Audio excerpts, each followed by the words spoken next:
Hello traders, you are welcome to this video and you are welcome back to the Forex Geek channel. If you are new here, don't forget to hit that subscribe button and ring the bell for more trading tips and strategies. Okay, thank you so much and thank you once again. So basically in this video we are going to be looking at one of the most effective tools in traders toolkit. Okay, the relative strength index to be specific. Okay, now the relative strength index is a momentum oscillator and it is one of the most used momentum indicators in the market. All right, it does not guarantee profit though, but it can be an effective addition to your trading toolbox. Now we are just going to be exploring the best RSI trading strategy that can help you make better trading decisions. Okay, so let's get started. First things first, what exactly is the RSI? The RSI, or the Relative Strength Index, is a momentum oscillator that measures the speed and change of price movements. It ranges from 0 to 100, as we can see here, and it helps traders identify overbought or oversold conditions, okay, in the market. Generally, an RSI above 70 indicates an overbought market. You can see between 70 and 100 indicates overbought, and below 30, between 0 and 30, indicates an oversold condition, okay? Understanding these levels is crucial for making informed trading decisions, right? Now, the RSI is calculated using the average gains and losses over a specific period. That period is what we have here, over a specific period. So typically the default settings for the RSI is the 14 period. Okay, so the formula might seem complicated at first, but don't worry. For our purposes, you can use most trading platforms that provide RSI indicators, so you won't have to calculate it manually. Okay, just know that the RSI helps smooth out price action and provides a clearer picture of market momentum. All right, now let's get into the meat of today's video. The best RSI trading strategy is what we are actually going to be focusing on. Okay, one effective way to utilize the RSI is by looking for divergence between the RSI and price action.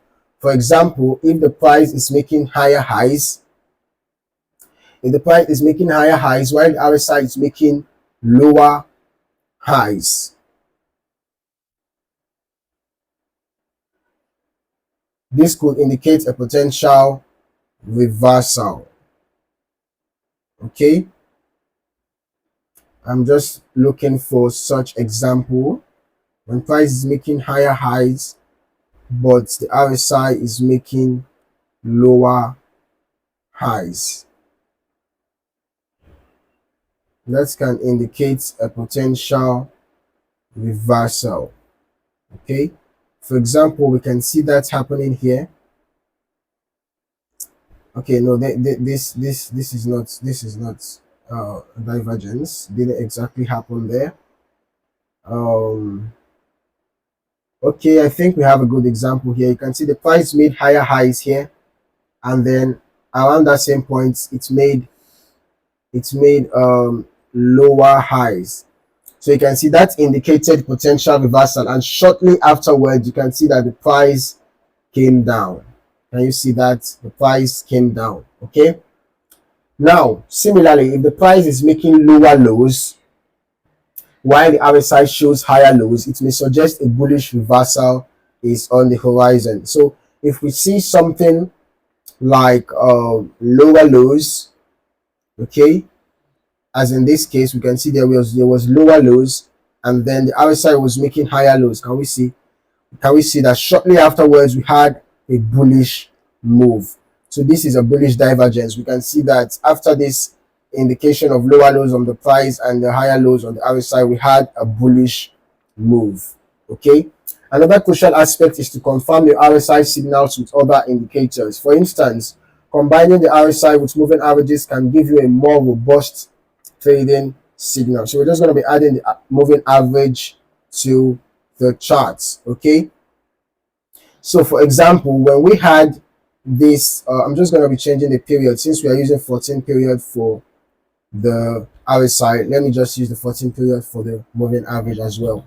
So we can see that after this divergence was given, after we found this divergence, can you see that the price cut below the moving average shortly afterwards? This was more of a sideways movement, but we had a cut below the moving average indicating a sell signal. Okay, then now in this case, after this divergence was indicated, we can see that the price also broke above the moving average, indicating a buy signal. Okay, so it's important to also combine the signals from RSI with other indicators. You can also use any other indicator of your choice. It must not necessarily be the moving average. Okay, all right. So when the RSI is overbought and the short-term moving average, for example, like this 14 EMA now, um when the price cuts above this moving average, it gives you a confirmation of a buy. When the RSI is in oversold territory and coming upwards, I have price cut above the moving average, it gives you an indication of a buy. On the other hand, when you have the RSI coming down from the overbought territory and price cuts below the moving average, it gives you a signal for a sell. Okay, now while the RSI can be a powerful tool, there are some common mistakes to avoid, and one of them is relying solely on the RSI for your trade decisions. Okay, so even in addition to using any other moving average, any other indicator of your choice, it's important to also observe, support and resistance levels. Okay, support and resistance levels are also very important. Okay, so that you can be able to know potential reversal points. All right, that is also very important. Okay, no indicator can account for unexpected events. So when you have multiple confirmations, it can really be a good plus. All right, it can be a really good plus. So basically, that is the strategy that we are